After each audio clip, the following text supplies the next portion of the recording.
Hello everyone, কেমন আছো তোমরা সবাই? আমি পূজা চলে এসেছি তোমাদের সাথে শেয়ার করতে অরুণাচল সিরিজের ডে 2 ব্লগ নিয়ে।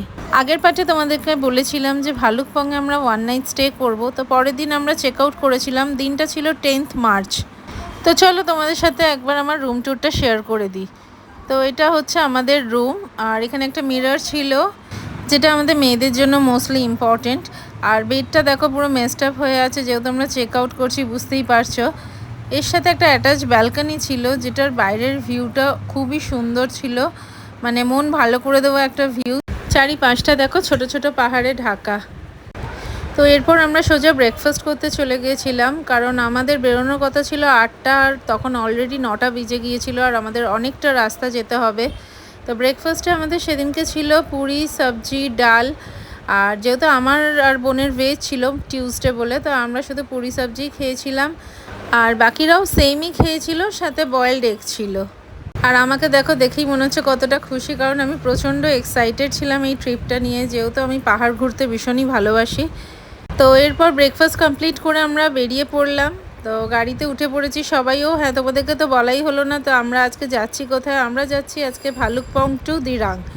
আর মাঝখানে আমাদের অনেকগুলো সাইট সিন ছিল, যেগুলো তোমরা দেখতে পারবে। তো চলো দেখতে থাকো আমরা দিরাং যাওয়ার পথে কোথায় কোথায় সাইট সিন করলাম।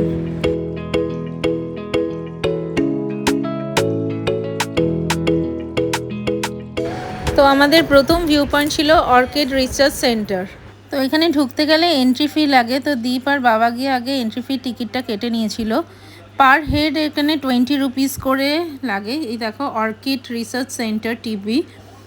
আর এর সাথে একটা গাইড ম্যাপ দেয়, যেটা দেখে তোমাদের ভেতরে গিয়ে সুবিধা হবে কোথায় কোন জায়গায় যেতে হবে। তো চলো ভেতরে যাওয়া যাক।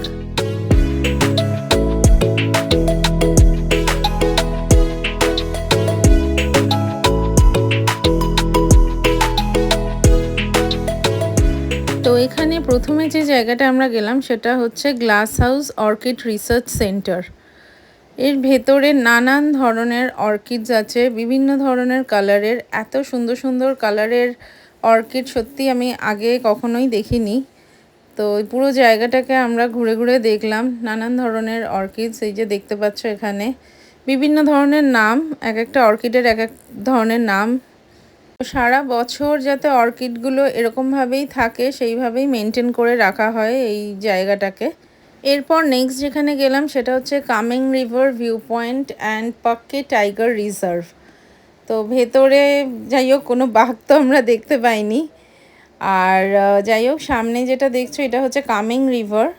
তো এখানে কিছু ফটোস তুলে আমরা বেরিয়ে পড়েছিলাম এই জায়গা থেকে। এরপর যেখানে গেলাম সেটা হচ্ছে অর্কিড জঙ্গল। তো ভেতরটা যথেষ্ট ঘন একটা জঙ্গল ছিল, তো যাওয়াটা খুব একটা সেফ লাগছিল না, তবুও কিছুটা আমি গেছিলাম। এদিকে দীপ আমাকে বারণও করছিল যে যেও না অতটা ভেতরে, তো আমি ওকেও ডাকছিলাম যে আসার জন্য। তো বেশি দূর আমরা যাইনি, কিছুটা গিয়ে আবার আমরা ব্যাক করে গেছি।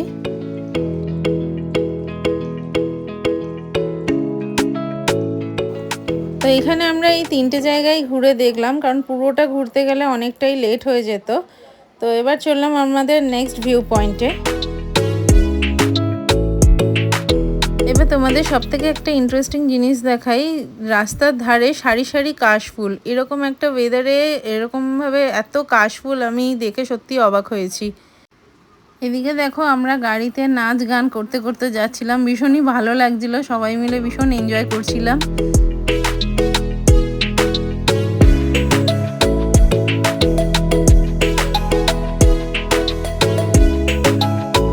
এটা হলো চুক ভ্যালি ওয়াটারফলস। আর এই চুক ভ্যালি ওয়াটারফলসের হাইটটা অনেকটা ছিল, কিন্তু জল সেরকম খুব একটা ছিল না।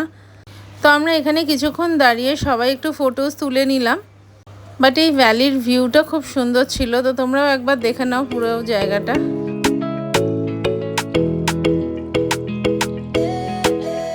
এই টানেলটা হচ্ছে 0 পয়েন্ট টানেল, যেটা ভালুকপং টু দিরাং যাওয়ার ওয়েটা অনেকটা শর্ট করে দেয়।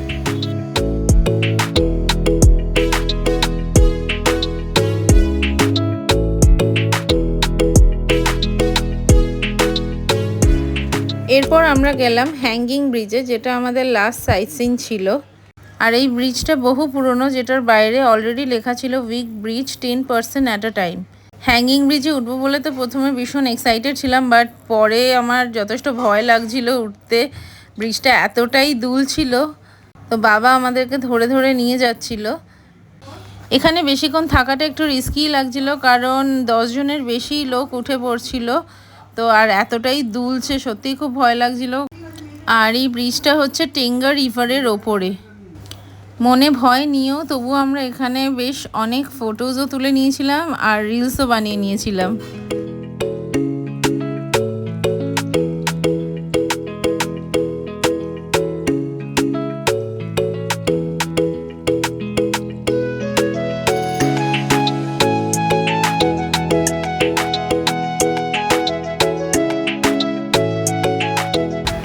তারপর ওখানেরই একটা রেস্টুরেন্টে আমরা লাঞ্চ করে নিলাম। ভাই তো মোমো থুপ্পা নিয়েছিল, আর আমরা এদিকে থালি নিয়েছিলাম, আমি আর বোন ভেজ থালি, আর বাকি সবাই নন ভেজ থালি নিয়েছিল।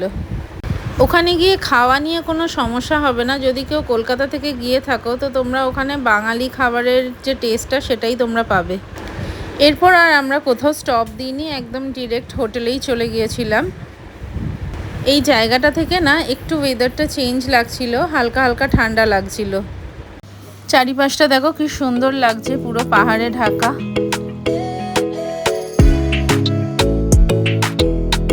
তো ফাইনালি আমাদের দিরাং পৌঁছাতে পৌঁছাতে বেজে গিয়েছিল সন্ধ্যে 6:30, আর এইটাই হচ্ছে আমাদের হোটেল স্নো লায়ন।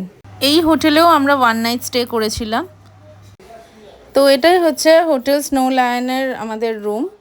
তো তোমাদের যদি কারোর ভালুকপং বা দিরাং দু জায়গারই হোটেলের ডিটেলস বা কন্ট্যাক্ট নাম্বার লাগে, তো আমি ডেসক্রিপশন বক্সে দিয়ে রাখলাম, তোমরা ওখান থেকে পেয়ে যেতে পারো।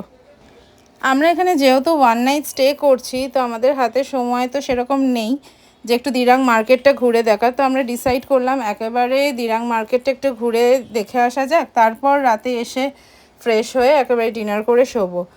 তো আমরা সবাই মিলেই একটু বেরোলাম দিরাং মার্কেটটা ঘুরে দেখার জন্য। আর সত্যি এখানটা খুব ঠান্ডা লাগছিল, বুঝতে পারিনি যে এতটা ঠান্ডা লাগবে। এখানে না মার্কেট 7টার মধ্যে বন্ধ হয়ে যায়, তো আমরা যখন গিয়েছি তখন অলরেডি সব বন্ধ হচ্ছিল।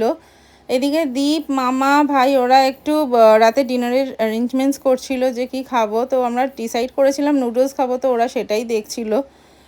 তো এই ছিল আমাদের ভালুকপং টু দিরাংয়ের জার্নি। চলো দেখা হচ্ছে তোমাদের সাথে নেক্সট পার্টে। Stay tune till then, tata.